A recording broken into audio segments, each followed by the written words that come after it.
없나이다. 아멘. 주일 예배 가운데 오신 여러분들을 예수 그리스도의 이름으로 환영하고 축복합니다. 오직 하나님께서 주신 은혜와 사랑과 긍휼의 풍성함이 저와 여러분들 가운데 넘쳐나기를 간절히 축복합니다. 원래 이 감사절을 맞이하여서 추수감사절에 대한 하나님의 은혜에 대해서 말씀을 전해야 되는데요.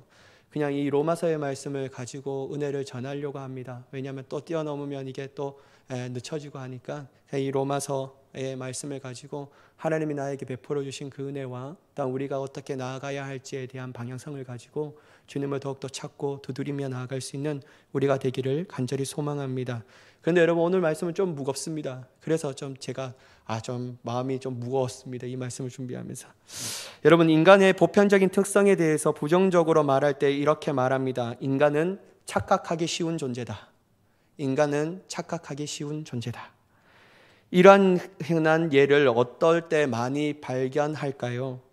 저는 대부분의 이러한 착각하기 쉬운 존재라는 사실을 어떨 때 많이 발견하냐면요, 대부분의 남자들은 샤워를 하고 머리를 말리며 로션을 바를 때 야, 넌 참 진짜 잘생겼다, 그렇게 참 착각하기 쉬운 존재라는 생각을 합니다. 이 정도면 뭐 그냥 장동건보다도 또 잘생긴 것 같다 라고 말하는 이런 생각을 하는데요, 이것 또한 심각한 착각에서 비롯되어집니다. 물론 남자뿐이겠습니까? 여자들도 씻고 화장을 하고 거울 앞에 설 때마다 누구보다도 자신이 이 세상에서 가장 이쁘다라고 생각합니다.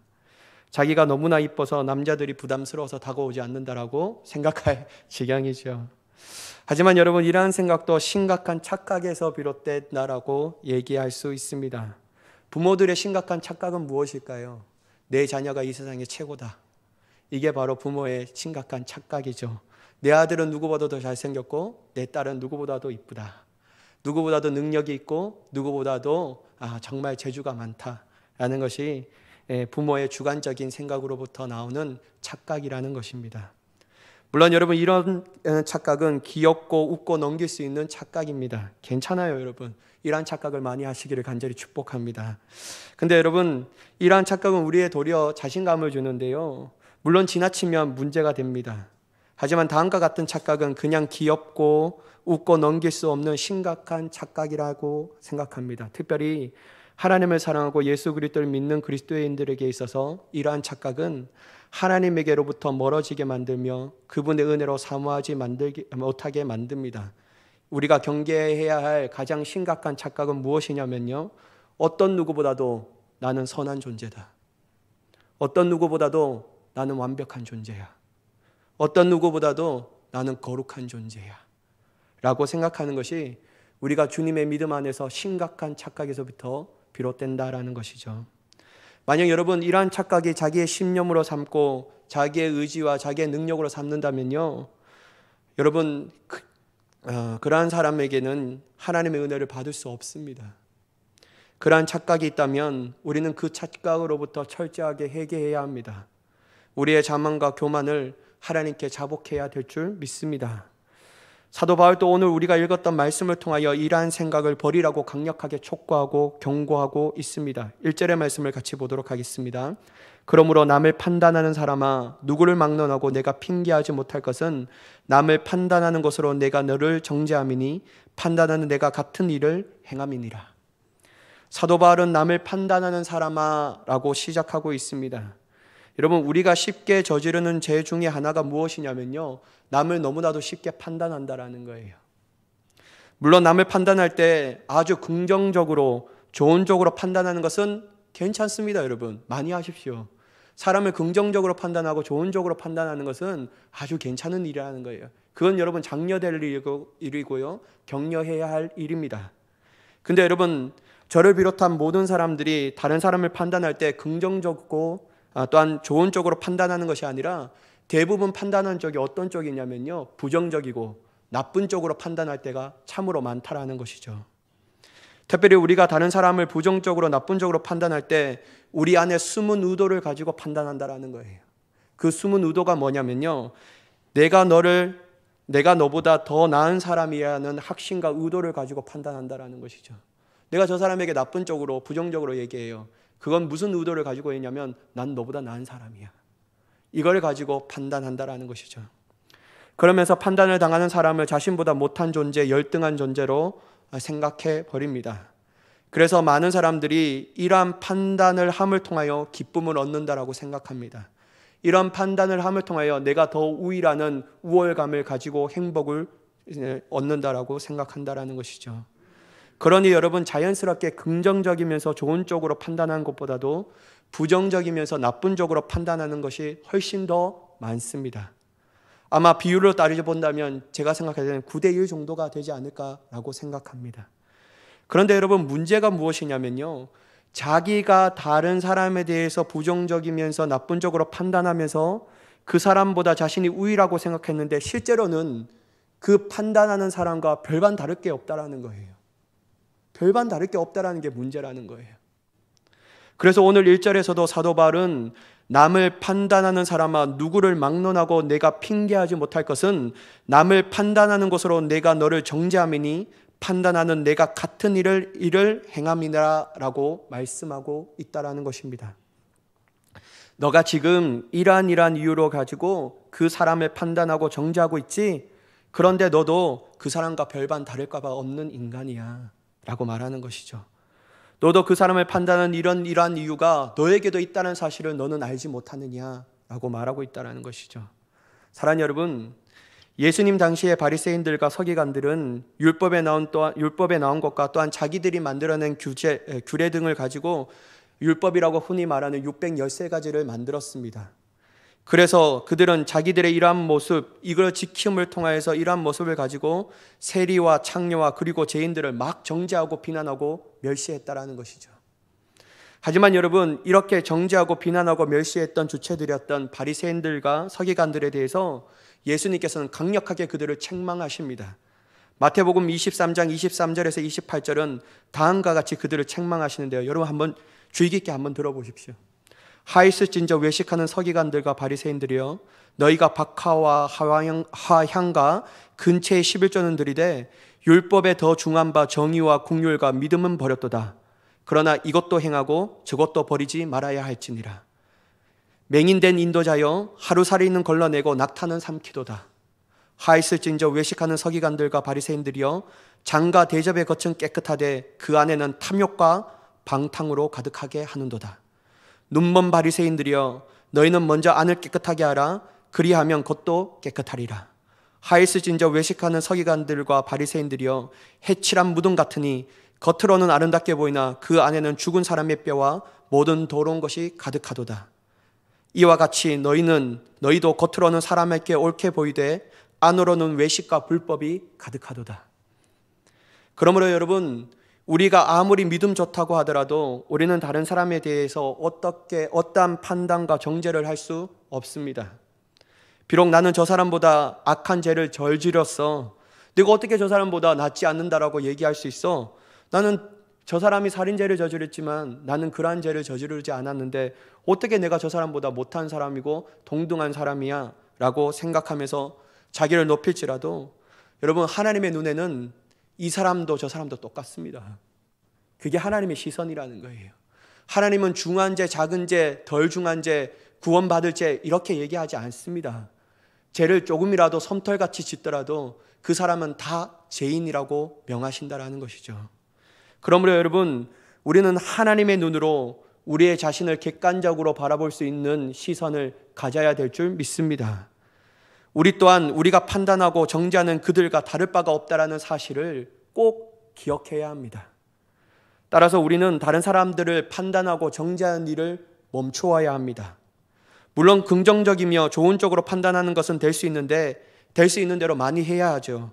하지만 제가 말씀드리는 판단과 정죄는 부정적으로 판단하고 나쁜 쪽으로 판단하는 그러한 일들은 하나님께서 극도로 싫어하시는 일이라는 사실을 우리가 꼭 기억해야 될 줄 믿습니다.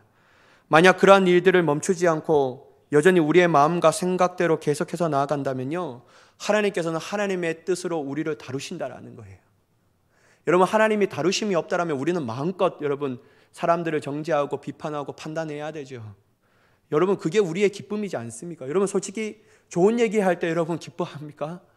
여러분, 저는 그렇지 않는 것 같아요.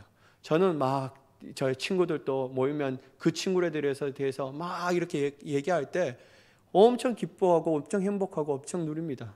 근데 여러분, 근데 그렇게 하지 말아야 할 이유, 분명히 내 육체적인 기쁨과 행복과 기쁨이 있는데 우리가 그러한 삶을 멈춰야 할 이유가 뭐냐면요, 하나님께서 그러한 사람을 하나님의 방법으로 다루신다라는 거예요. 여러분, 이 방법으로 다루실 때는 우리가 극렬하게 저항할 수 없다라는 것이죠. 여러분, 2절의 말씀인데요, 이러한 일을 행하는 자에게는 하나님의 심판이 진리대로 되는 줄을 우리가 아노라. 여러분, 사도 바울은 이러한 일을 행하는 자, 즉 남을 판단하는 사람아, 너희가 그 판단하는 너는 하나님의 심판이 진리대로 되는 것을 분명히 알으라 라고 말씀하고 있다는 것이죠. 여기서 하나님의 심판은 바로 하나님의 절대적 기준을 가지고 모든 범죄자에 대한 정죄를 의미하고 있다는 겁니다. 네가 생각하는 그 사람, 판단하는 그 사람과 그 사람만이 정죄받고 판단하고 심판을 받는 것이 아니라 그렇게 판단한 너도 하나님 앞에 범죄자로 드러나서 그 정죄를 면치 못할 것이다 라고 말하고 있다는 것이죠. 여러분, 하나님의 절대적 기준으로 판단하고 하나님께서 심판하신다면요, 그 판단과 그 기준과 그 행하시는 모든 일들은 실수가 없다라는 거예요. 실수가 없다라는 것이죠. 모호한 인간의 기준과 한계가 있는 기준, 상대적 기준이 아니라 한치 오차와 실수가 없으신 하나님의 완전하고도 완벽한 기준을 가지고 모든 사람들을 판단하신다라는 거예요. 그러니 여러분, 우리가 다른 사람들보다 낫다라는 그것이 얼마나 허무하게 느껴지는지, 얼마나 무가치한지에 대해서 우리는 밝히 깨달아야 될 줄 믿습니다. 그러므로 남을 판단하는 사람도, 그 판단을 받는 사람도 하나님의 완전하신 공의와 정의의 심판 앞에서 그대로 하나님의 준원하신 심판을 받을 수밖에 없다는 사실을 우리가 꼭 기억해야 합니다. 아무리 사람들의 평가에 그 사람은 도덕적인 사람이라고 일컬음을 받는 사람도, 착하다라고 칭찬받는 사람도, 그 사람들 또한 마음을 감찰하신 하나님, 절대적인 기준으로 심판하신 하나님 앞에 그들의 죄가 숨김없이 드러난다라는 것이죠. 여러분, 인간은 누구나 예외 없이 죄인입니다. 세상 사람들이 인정하는 윤리적인 사람도, 도덕적인 사람도, 누구도 하나님 앞에 서면 그들의 죄가 밝히 드러납니다. 자기들이 그토록 판단했던 사람들이 저지른 죄를, 자신도 그러한 죄를 짓고 있음을 발견하게 된다라는 것이죠. 어떨 때요? 하나님 앞에 섰을 때. 자기만은 울었기 때문에 하나님의 심판을 피할 수 있다고 생각하지만 절대로 그럴 수 없다라는 것이죠. 왜냐하면 하나님의 불꽃 같은 눈으로 우리를 향하여 바라보시고 하나님의 말씀을 날릴 때 그 말씀이 골이 되어 우리의 온몸을 구석구석 비춘다라는 것이죠. 그러니까 여러분, 내가 강가하게 넘어가는 그 죄도 나에게는 강가한데 그 사람에게는 엄격하게 들여댔던 그 잣대 또한 하나님께서 그 엄격한 잣대로 나를 향하여 들여댄다라는 것이죠. 그러니 여러분, 우리가 다 죄인이죠. 어떤 누구가 하나님 앞에 나는 의롭다라고 얘기할 수가 있겠습니까? 죄인입니다. 여러분, 사도 바울이 로마서 전반부에 행했던 모든 작업이 뭐냐면요, 모든 인간의 의를 끌어내려서 하나님의 심판 아래에 놓인 겁니다. 하나님의 심판 아래에 놓였다라는 절대적인 존재적 절망과 좌절감에 빠질 때 비로소 위로부터 오신 하나님의 구원을 열망할 수 있게 된다라는 것이죠. 내 희망이 끊어져야 합니다. 내 소망이 끊어져야 되죠. 내 존재가 얼마나 무가치한 존재인지, 얼마나 하나님 앞에 죄된 존재인지 아는 사람만이 위로부터 오시는 하나님의 구원을 열망하고 바랄 수 있게 되는 줄 믿습니다. 그러니 여러분, 사도 바울은 계속해서 사람은 죄인이다, 판단하는 너도 죄인이고 판단을 받는 사람도 너도 죄인이다, 판단하는 사람은 너가 우월적인 존재라고 생각하지만 너 또한 하나님의 심판 앞에서 하나님의 준엄하신 불꽃 같은 눈을 피할 수 없으며 그러므로 너는 그 정죄하고 판단한 모든 행위를 멈추어라 라고 말하고 있다는 것입니다. 여러분, 하나님의 심판은요, 하나님의 절대적인 공의가 실현되는 것입니다. 하나님의 절대적인 공의가 실현된다는 것이요. 여러분, 저에게 있어서는 가장 두려운 것이 뭐냐면요, 하나님의 불꽃 같은 눈이 가장 두렵습니다. 왜냐면요, 제가 믿음 좋다라는 것은 여러분들을 쉽게 속일 수 있다는 겁니다. 여러분, 어떻게 쉽게 속이냐면요, 기도 큰 소리 하면 됩니다. 찬양 열심히 부르면 된다라는 거예요. 누구보다도 앞자리에 앉아서 열심과 충성과 헌신을 다하면 된다라는 거예요. 여러분, 오카노 목사님이 세미나 했을 때 여러분 쉽게 장로를 받는 방법을 가르쳐 드릴까요? 저 뒤에서부터 아멘 아멘 하면서 매주 한 자리마다 앞에 딱 와서 그 앞에서 목사님이 설교하실 때 눈물 몇 방울 흘려주면서 목사님 은혜 받았습니다, 내가 충성을 다하여 교회를 섬기겠습니다 라고 해서 열심히 충성을 받은 그 사람들이 언젠가는 교회의 문제를 일으키는 사람이 된다라고 말한다라는 거예요. 사랑하는 여러분, 사람은 속이기가 너무 쉽습니다. 내가 여러분들 얼마나 잘 속이고 있는지 여러분 24시간 나와 함께 같이 동행하면요, 여러분 내 존재의 실존을 발견해서 도망가고 싶을 정도로 여러분들을 속일 수 있다는 거예요. 근데 여러분, 우리가 그러한 생각과 우리의 마음의 상태를 남을 판단하면서 무감각하게 만들어 버린다는 거예요. 내 존재는 우월한 존재, 너는 그러지 못한 존재. 근데 여러분, 사람의 눈은 속일 수 있지만 하나님의 공의로우신 심판에서는 절대로 누구든지 하나님을 속일 수 없다라는 것이죠. 이게 여러분, 내가 남을 판단하는 모든 일들을 멈춰야 할 이유라는 거예요. 하나님의 다루실 그것이 얼마나 나에게 두려운 일인지, 얼마나 나를 떨게 하는 일인지, 그것을 알 때 우리는 우리의 잘못된 모든 일들을 멈추며 나아갈 수 있게 되는 줄 믿습니다. 여러분 3절의 말씀 한번 보도록 하겠습니다. 이런 일을 행하는 자를 판단하고도 같은 일을 행하는 사람아, 내가 하나님의 심판에 피할 줄을 생각하느냐. 여러분, 소위 믿음 좋다라고 어떤 사람들보다 자기는 거룩하며 예수님을 사랑하며 주님의 뜻 따라 산다라고 사람도 알고 보면 말할 수 없는 죄가 그들의 마음을 자리에 잡고 있다는 거예요. 내가 막 판단했던 그 죄를 나도 모르게 내 삶 가운데 짓고 있다는 것이죠. 그러니까 여러분, 얼마나 가식적이고 얼마나 여러분 위선적인 모습이라는 겁니까? 근데 내 존재를 깨닫지 못해요. 내 눈에는 나는 나보다 더 낮게 여기고 내 자신은 얼마나 우월한 존재인지, 그렇지 못한 너희들은 열등한 존재야 라고 말하고 있다는 것이죠. 여러분, 이러한 죄가 그들의 마음을 잡고 있는다면요, 하나님은 근심하시고 슬퍼하신다라는 거예요. 그래서 하나님이 하시는 작업은 뭐냐면 자신의 존재의 실존을 보여주신다라는 겁니다. 얼마나 더럽고 추악한 존재인지, 그리고 하나님께서는 참으심으로 말미암아 그들을 회개의 자리로 이끄신다라는 겁니다. 여러분, 이 4절의 말씀인데요, 혹 내가 하나님의 인자심이 너를 인도하여 회개하게 하심을 알지 못하여 그의 인자심과 용납하심과 길이 참으심이 풍성함을 멸시하느냐. 여러분, 4절에 인도하여라는 단어가 나오는데요, 이건 헬라어로 아게이라는 단어입니다. 이 단어는 뭐냐면요, 하나님의 지속적이고 적극적인 행동을 나타내는 단어라는 것이죠. 하나님께서 이방의 우상 숭배와 부도덕, 그리고 남을 판단하는 어떠한 자들의 교만을 지켜보심에도 불구하고 그들이 방향을 전환하여 마음과 태도를 바꾸시기를 원하시기 때문에 참으시는 겁니다. 근데 여러분, 우리는 하나님의 그 인자하심을 너무나도 멸시할 때가 많다라는 거예요. 내가 남을 판단하면서도 여전히 내가 죄를 짓고 있지 않는 이유가 뭐냐면, 착각하는 이유가 뭐냐면, 내 삶은 평화로우니까요. 내 삶은 평강으로 충만하니까요. 내 삶은 어떠한 어려움과 공고와 환난이 없으니까 자기는 제대로 살고 있다라고 착각한다라는 거예요. 이게 너무나도 심각한 착각 중에 또 하나라는 것이죠. 근데 하나님께서는 즉각적인 심판을 하지 않은 이유가 뭐냐면요, 하나님의 속성 중에는 인자하심이 있다라는 거예요. 인자하심, 긍휼이 풍성하심이 있다라는 겁니다. 그래서 참으신 거예요. 우리가 잘나서 우리가 제대로 된 길을 걸어가고 있기 때문에 참으신 것이 아니라는 겁니다. 하나님은 그 사람이 회개함을 통하여 하나님께로 다시 돌아오기 위한 그 극진하신 사랑의 마음을 가지고 그를 향하여 길이 참으시는데, 여러분, 우리는 그것을 아주 적나라하게 이용한다라는 거예요. 나에게 아무런 일이 일어나지 않네? 그럼 나는 제대로 걸어가고 있는 사람인가 봐. 그래서 자기가 하는 모든 일들을 더 적극적으로 행한다라는 것이죠. 근데 여러분, 4절에 보면 하나님의 인자하심이 너를 인도하는데 너는 어떻게 이 회개하심을 알지 못하여서 하나님의 은혜의 풍성함을 멸시하느냐라고 사도 바울이 탄식하면서 그들을 향하여 경고하고 있다는 것이죠.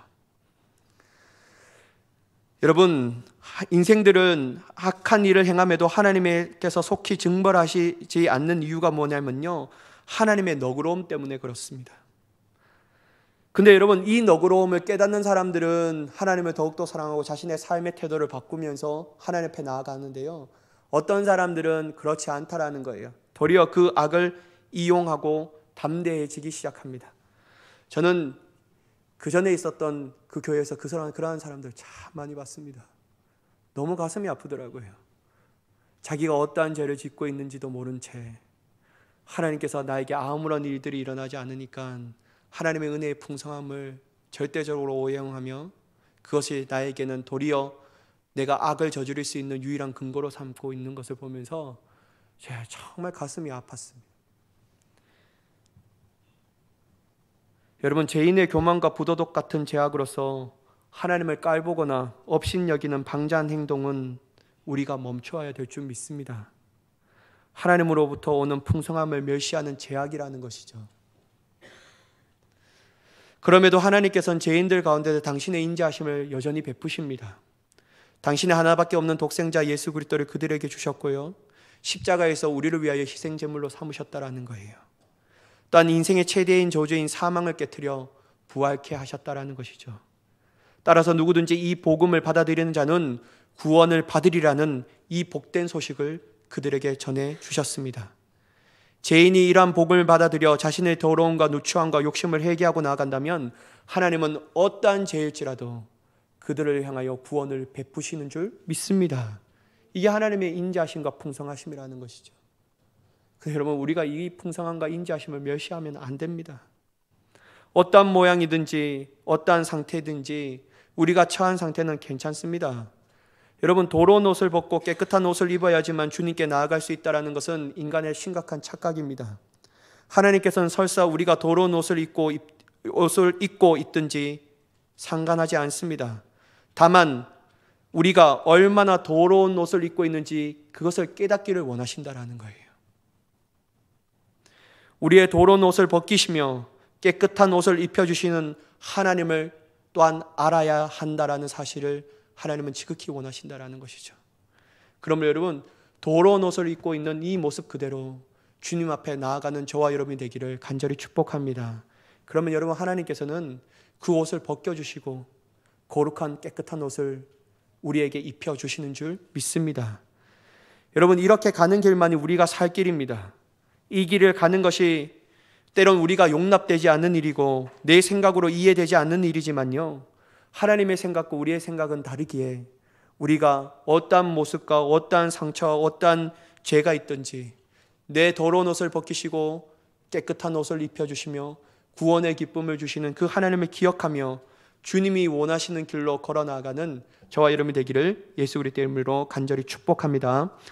5절의 말씀입니다. 다만 내 고집과 회개하지 않은 마음을 따라 진노의 날 곧 하나님의 의로우심 심판이 나타나는 그날에 임할 진노를 내게 쌓는도다. 여러분, 사도 바울은 너가 내 고집과 회개하지 아니하는 마음을 따라 나아간다면 너 또한 하나님의 의로운 심판이 나타나는 그날에 하나님의 진노를 받을 수밖에 없다는 것, 피할 수 없다는 것을 분명히 얘기합니다.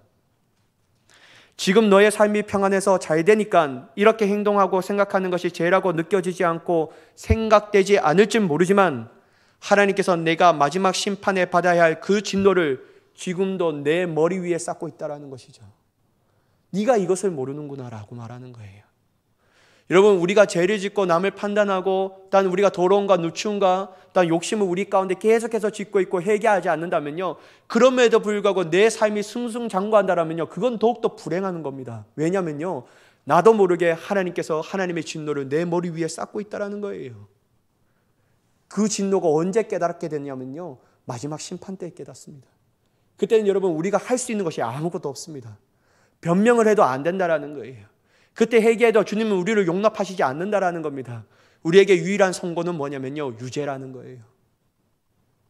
그러므로 여러분, 내가 죄를 짓고 있어도 내 삶이 평안하다라면요, 그건 여러분 지극히 불행한 것으로 인하여서 하나님의 진노가 우리의 머리 위에 쌓고 있다는 것을 깨달아 철저하게 주님께로 돌아가야 될 줄 믿습니다. 하나님의 마음을 알아야 한다는 거예요. 우리의 삶이 평안하다고 해서 우리가 지금 하는 모든 행동들이 하나님의 뜻 가운데 제대로 걸어가고 있다는 생각을 하면 안 된다는 겁니다. 나는 제대로 살고 너는 제대로 못 살고 있잖아, 이렇게 생각하면 절대로 안 됩니다. 이것은 말로 다 할 수 없는 영적인 교만이라는 것이죠. 영적인 교만에 사로잡히면 우리의 삶에는 1mm도 변하지 않습니다. 여러분, 영적 교만의 상태에서 우리가 빠진다면요, 하나님의 말씀이 우리 귓가에 들리지만 지나가는 그 말, 소기의 경읽기라는 그 속담이 우리에게 적용될 수밖에 없다라는 것이죠. 여러분, 1mm도 변화되지 않습니다. 자신이 삶의 멸망의 길로 가고 있다는 것도 인지하지 못한 채 그 길이 생명의 길이라고 착각하며 아주 담대하게 걸어간다라는 것이죠. 마치 어리석은 사람처럼 말입니다. 저는 이런 것을 좀 고민하면서 C.S. 루이스는 어떻게 지옥에 대해서 얘기할까, 그게 한번 찾아봤는데요. C.S. 루이스는 다음과 같이 말합니다. 지옥으로 향하는 가장 안전한 길은 경사가 심하지 않고 바닥은 부드러우며 갑작스러운 굵고 이종표와 표지판이 없는 완만한 길이다. 그 길은 결코 벼랑이 아니고 밋밋한 내리막길이다. 따라서 사람들은 그 길을 기분 좋게 걸어간다. 사랑하는 여러분, 지옥의 길은 우리가 인지하지 못한 채 밋밋한 내리막길을 걸어가는 길입니다. 내조차도 지옥의 길로 걸어가고 있구나라는 것을 인지하지 못하는 거예요. 그러니까 여러분, 회개하지 못하는 것이죠. 근데 여러분, 우리가 회개하지 못하는 가장 근본적 이유가 뭐냐면요, 영적인 교만인데, 그 영적인 교만은 로마서 1장의 말씀처럼 내 마음에 하나님 두기를 싫어하기 때문이 그렇습니다. 내 삶의 주인이 나라고 착각하고 있기 때문입니다. 내 삶은 내 뜻대로 되는 것이 가장 좋다라고 생각하고 있기 때문에 절대로 이 밋밋한 내리막길이라고 생각하지 않는다라는 거예요. 아주 부드럽기 때문에 기분 좋게 내려가는 지옥의 길이라고 얘기하고 있다는 것이죠. 따라서 여러분, 우리의 삶이 평안하다고 해서, 안전하다고 해서 나의 신앙과 믿음이 바르다라는 착각에서 벗어나야 합니다. 우리가 남에게 정죄하는 그 정죄로 우리는 우리 자신을 정죄하고 있다는 사실을 꼭 기억해야 합니다.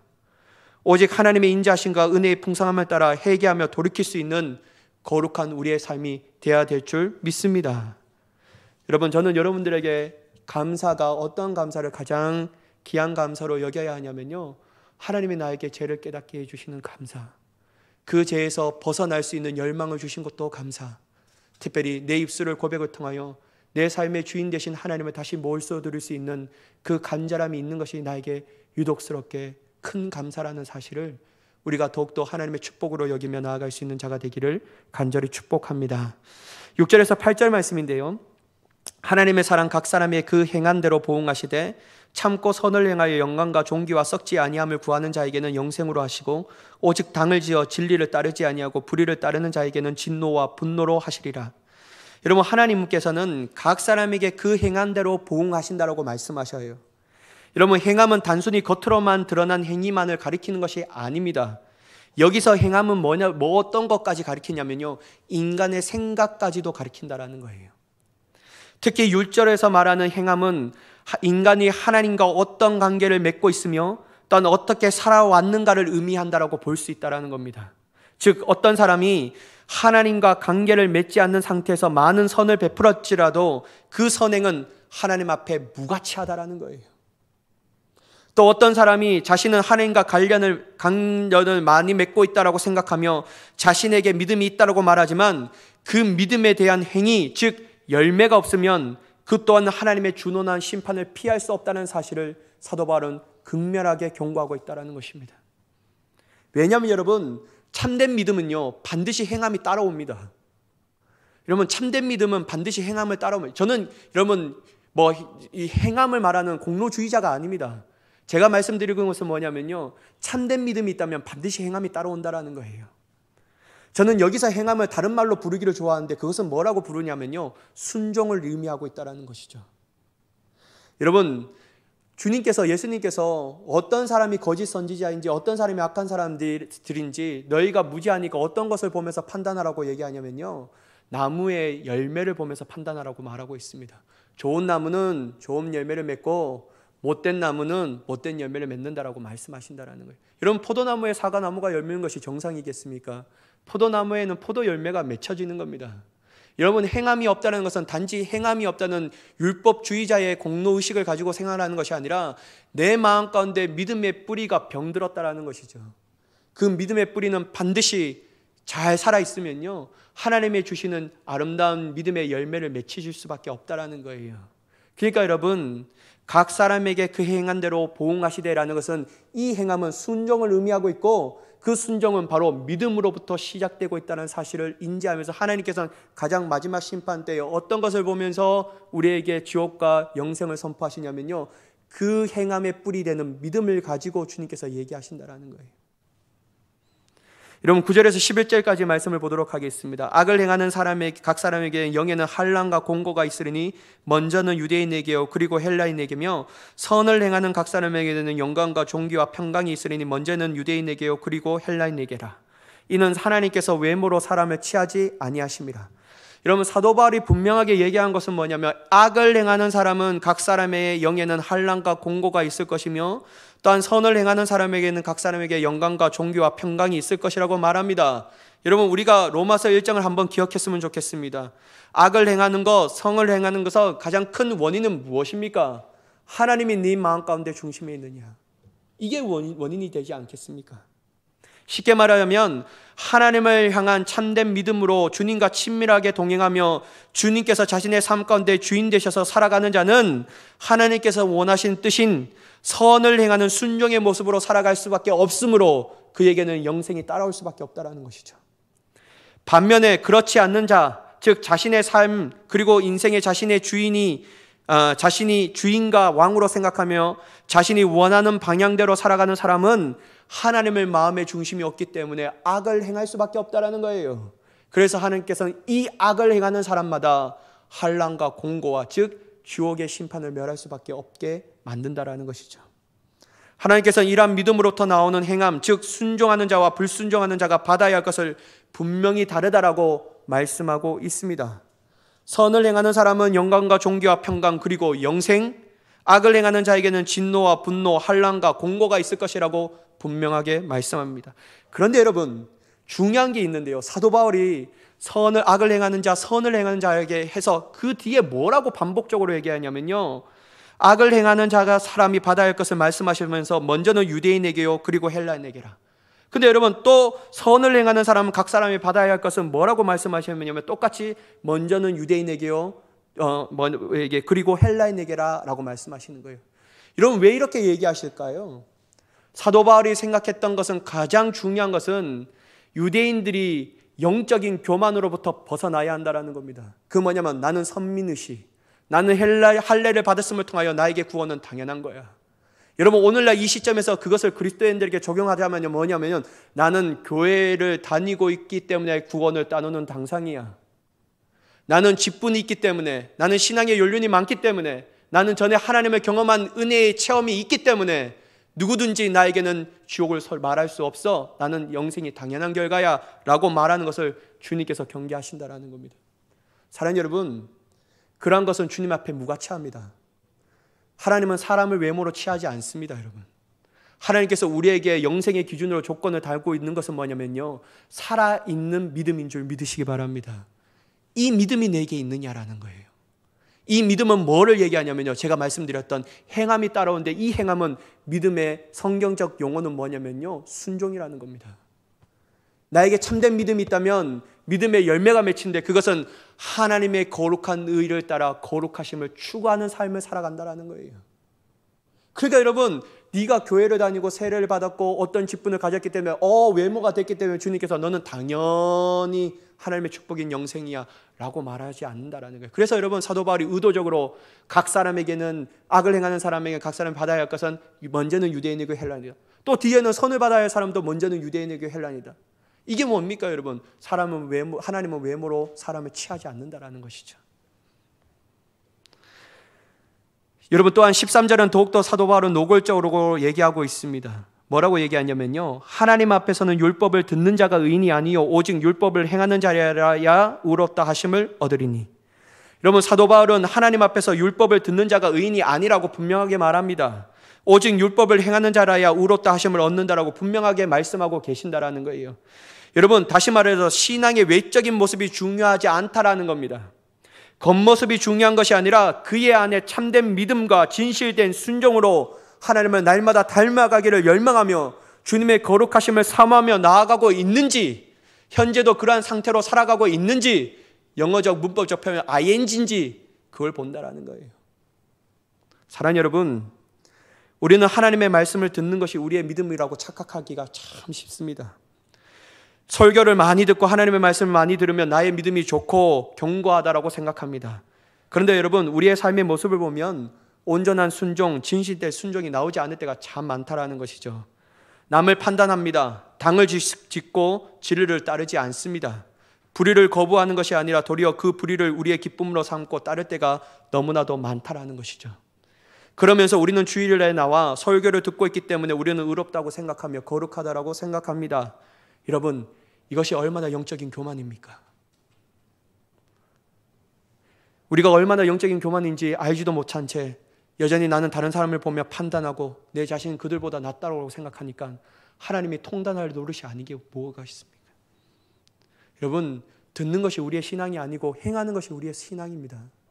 우리의 신앙에 어떤 이 기준이 갖고 있냐면 내가 어떤 위치에 내 신앙에 있지? 내가 낮고 높음이 어디에서 내가 판명될 수 있지? 그건 뭐냐면 참된 믿음으로 나오는 순종이 어디에 있는지 보면 알 수 있다는 거예요. 그러면 여러분, 우리 듣는 것이 우리의 신앙으로 착각하면 안 됩니다. 그리고 여러분, 우리는 은밀한 것을 심판하신 하나님을 두려워해야 합니다. 여러분, 16절의 말씀인데요. 곧 나의 복음에 이른 바와 같이 하나님이 예수 그리스도로 말미암아 사람들의 은밀한 것을 심판하시는 그날이라. 여러분, 사도 바울이 전했던 복음에는 어떤 내용이 포함되어 있냐면요, 하나님의 심판이 포함되어 있어요. 마지막 심판. 여러분, 하나님의 심판은 어떤 것을 가지고 나타내냐면요, 하나님께서 고난을 위임받은 예수 그리스도께서 이 땅에 마지막 주로 심판의 주로 오십니다.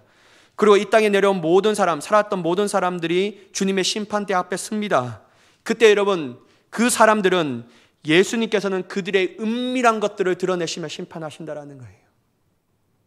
여러분, 그 말씀이 어떤 말씀이냐면요, 히브리서 말씀, 죄송합니다. 제가 정확히 생각 안 나면 하나님의 말씀은 살아 움직임이 있어 이 양날의 날선 검과 같다라고 말하잖아요. 그래서 쫙 하나님의 말씀이 날리는데 심령과 골수를 쪼개고 하나님 앞에 숨김없이 다 드러난다라는 거예요. 여러분, 이 말씀이 어느 때를 염두 두고 사도 바울이 얘기한 줄 아십니까? 그 말씀은 여러분 마지막 심판 때에 앞두고 이 사도 바울이 염두에서 얘기한 표현입니다. 그러니까 마지막 심판 때는 하나님의 말씀이 쫙 날릴 때 내가 은밀하게 숨겨졌던 모든 죄들이 주님 앞에 다 드러난다라는 거예요. 사랑하는 여러분, 하나님께서는 우리의 모든 것을 다 아십니다. 그래서 저도 두려워요.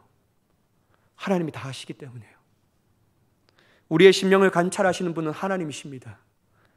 설사 우리가 사람들에게 믿음 좋은 사람, 거룩한 사람, 신실한 사람, 착한 사람이라고 보여줌을 통해서 사람들은 속일 수 있습니다. 그런데 여러분, 마음을 감찰하시는 하나님은 속일 수 없다는 거예요. 그러므로 여러분, 우리는 어떠한 영적 교만도 가져서는 안 됩니다. 도리어 우리는 하나님 앞에 연약함을 자랑해야 합니다. 우리의 부족함을 주님 앞에 고백해야 합니다. 할 수 있는 대로 우리의 누추함과 더러움을 주님께 솔직하게 고백해야 합니다. 그리고 우리의 모든 죄를 사하신 예수 그리스도의 십자가를 붙들어야 될 줄 믿습니다. 그의 피에 우리의 몸을 날마다 적셔야 합니다. 만약 우리의 삶이 이렇게 된다면요, 우리는 남을 판단하는 사람이 아니라 도리어 그들을 위해 기도해 주는 사람이 되며, 악을 행하는 사람이 아니라 도리어 하나님의 선을 행하는 사람이 되며, 하나님의 뜻에 순종하는 하나님의 기쁨의 사람이 되는 줄 믿습니다. 여러분, 추수감사주의를 맞이하여서 내 삶을 이제까지 인도하신 하나님 앞에 그 은혜를 감사하지 아니하고 멸시했던 우리의 극심한 죄를 하나님 앞에 회개하며 주님의 나에게 베풀어 주신 모든 일들에 감사하며 앞으로도 행하실 하나님의 은혜 가운데 감사하며 나아가는 귀한 은혜가 있기를 예수 그리스도의 이름으로 간절히 축원합니다.